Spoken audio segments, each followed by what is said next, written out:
Ауыл іші у-шу. Жаздың күні кешкісін мал өрістен қайтарда ауыл осылай шулайды. Мөңіреген бұзау енесін іздесе, маңыраған қойлар қорасына асығады. Ауыл ішін шаңдатып, қора-қора қой, сиыр, ешкі өтеді. Шеткі үйде тұратын өгей бала тайына мініп ауылдың барлық малын бағады. Есесіне біреу киім берсе, біреу азығын береді. Ал біреу қалтасына бір-екі тиын тастайды. Үйінің алдында көкбет өгей шешесі күтіп тұрады. Сол малдың арасынан мөлдірде жалғыз сиырын күтіп алып, қорасына қамай бергенде, огородтың басынан арыққа бір құлап тұрып, тәлтіректеп келе жатқан әкесін көрді. Мұндай көрініске көзі үйреніп кеткен ол, жайбарақат жүріп тірлігін істей берді. Тек кішкентай інісі Айдын қорыққанынан үйге қарай құстай ұшты. Үйге кіре салып анасын іздеді. «Апа, әкем мас, ана жақта келе жатыр, болсай тығылсай» деп жыларман халде. «Келсе келер балам, қашанғы тығылам, өлтіре қоймас, сен бар көрші үйге барып ойнап кел» деді баласының маңайынан иіскеп. Ондағы ойы бала үйде болғалы тұрған жағдайды көрмей-ақ қойсын, тағы қорқып жүрер дегені еді. Айдын кіп-кішкентай болса да сезіп тұр. Анасының өзін ойлап тұрғанын. «Жоқ апа, ойнамаймын, ол сені тағы ұрады». «Ұрмайды, қорықпа балам, бара ғой. Ұрсақ қашып сенің жаныңа барам, жарай ма? Келесің ба?» «Я, жарайды» деп Айдын теріс бұрылды да көрші үйге зытты. Үйге сүріне қабына кірген Досан көздері аларып, ықылық атып біраз тұрды да, көзіне ешкім түсе қоймаған соң іздей бастады. «Өй әкең, қайда кеткен бәрі? Өліп қалдыңдар ма? Қалима, әкеңнің». «Апам сиыр сауып жатыр». «Не болды?» «Өй өңшең, су әкел». Мөлдір кружкамен толтырып су әкелді. Ағызып, тамызып, сораптап ішті де мөлдірге қарап лақтырып жіберді. Кружка барып, дәл маңдайына тиген кезде селк ете қалған мөлдір маңдайын ұстап далаға атып шықты. Артынан шыққан әкесі түк болмағандай. «Айдыным қайда менің?»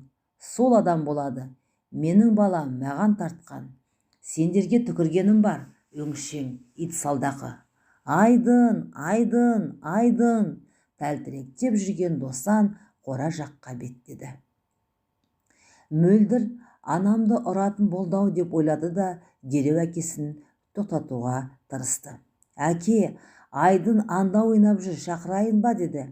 Себебі Айдынды көрсе Досан құшақтап, сүйіп, баласын жақсы көріп, бәрін ұмытатынын жақсы біледі. Бірақ мөлдірдің бұл алдаусыратқаны бола қоймады. Өйткені Досанның қорада сиыр сауып отырған Қалимаға көзі түскен еді. Қабаған итте көзі қызарып, сонда беттеді. «Әке, әне Айдын келді, қараңызшы әке» деп соңынан мөлдір еріп келеді. Болмаған соң алдына шығып тоқтақпашы болды. «Бұлай тұршы ей салдақы» деп әкесі итеріп жіберді. Қанша мас болса да еркек қой, мөлдір анадай жерге ұшып түсті. Ісіп кеткен маңдайы тағы да жерге барып соғылды. Бірақ жылауды әлде қашан ұмытқан, оның көзінен бірде-бір жас шықпады. Орнынан қайта тұрып, әкесі жаққа жүгірді. «Мөлдір, қызым, үйге кір» деп анасы қорадан шықты. Қолындағы шелегін төгіп, алатынын білді де, жиналған тақтайлардың үстіне қойды. Қазір Досанмен алысып жүргенде төгіліп кетуі әбден мүмкін. Ал бұл сүт төгілсе, бүгінге азық жоқ. Себебі Қалима сүт сатып бір күндік азық қылады. Не нан, не Қытай лапшасы. Қалима өзі мектепте еден жуушы болып жұмыс істейді. Алатын жалақысы мардымсыз. Екі перзентінің киімі мен керек-жарағынан артылмайды. Өзі ескі құсқыны киіп жүре береді. Базарға барып қашан соңғы рет өзіне киім алғанын да ұмытып қалған. Бірақ оған еш қымсынған емес. Бұл өмірде тек қызы мен баласы үшін бар болып жүр. Болмаса, баяғыдағы өзіне қол жұмсар еді. Досанның келе жатқанын көрген соң қызын үйіне жұмсады. Қазір араша түсіп мөлдір келсе, оңбай таяқ жеп қалуы мүмкін. Бірақ мөлдір анасын тыңдаған жоқ. Әкесінің соңынан еріп келеді. Таяққа ерте үйреніп кеткен Қалима күйеуінің алдынан шығып, «Досан, үйге кірсеңші, тамақ ішейік», деді өтірік күлімсіреп. «Өй, әкең, біреу бізге тамақ дайындап отыр ма еді? Балаларды қорқытпашы, Досан, жүре қойшы үйге, Айдын қорқып қалады. Айдын, жаным менің, балам менің, кәне менің балам», деп тәлтіректеп үй жаққа бұрылды. Үйдің бұрышынан сығалап қорқып тұрған Айдын әкесінің бұрылғанын көрді де көрші үйге жүгіре жөнелді. «Айдын, тоқта балам, әкең ұрмайды сені», деді Қалима. Кілт тоқтаған бала қорқып қарап тұр. Келуге жүрексінеді. Үйге кірген бұл отбасы есікті жауып, шамды жағып, әркім өз тірлігіне кірісті. Ақысы төленбеген соң жарықты да қиып кеткен. Баласын құшақтап еміреніп отырған Досан «Қалима», деп тағы бастады. «Әу, не дейсің, Досан, су әкелейін бе?» «Шешең, су әкел дедім бе саған? Жарық неге жоқ? Қиып кетті ғой. Төленбеген соң неге төлемейсің, а? Кім қиды? Неге қияды?» деп, «Неге бермедің?» деп бір қимайтын еді ғой. «Досан, қой, ұят болады. Балалар бар. Айдындай әлі кішкентай ғой. Жаным менің Айдын, еркек бол. Еркексің ба? Айти, еркексің ба дейім?» «Я, біздің Айдына еркек». «Солай десеңші балам», деп Қалима жалпақтап жүр. Сөздің арасын Айдын қоса береді. Себебі Досан Айдынды көрсе, немесе атын естісе тыйыла қарады. «Еркекпін», деп баласы қорқақтап. Осылай түн болар болмас Досан қорылға басты. «Ух», деп демін алған анасы мен балалары бір ауық көңілдері көтеріліп қалды. «Апа, әкем қашан арақ ішпейді?» деді Айдын. «Арақ ішпесе ұрмаушы ма еді әкең?» деді бұртиып мөлдір. Тіпті әке деп айтқысы да келмейді, әбден көңілі қалып кеткен. «Білмеймін балам. Бір күні бізге де Құдайдың көзі түсіп, әкелеріңе нысап беріп қалар. Оған нысап берем дегенше, біз де өліп тынатын шығармыз», деді мөлдір ашулы жүзбен. «Олай деме қызым, ол сенің әкең. Әкем болғанша болмағаны жақсы», дей бергенде Досан теріс бұрылып жатты. Қорқып кеткен үшеуі жым бола қалды.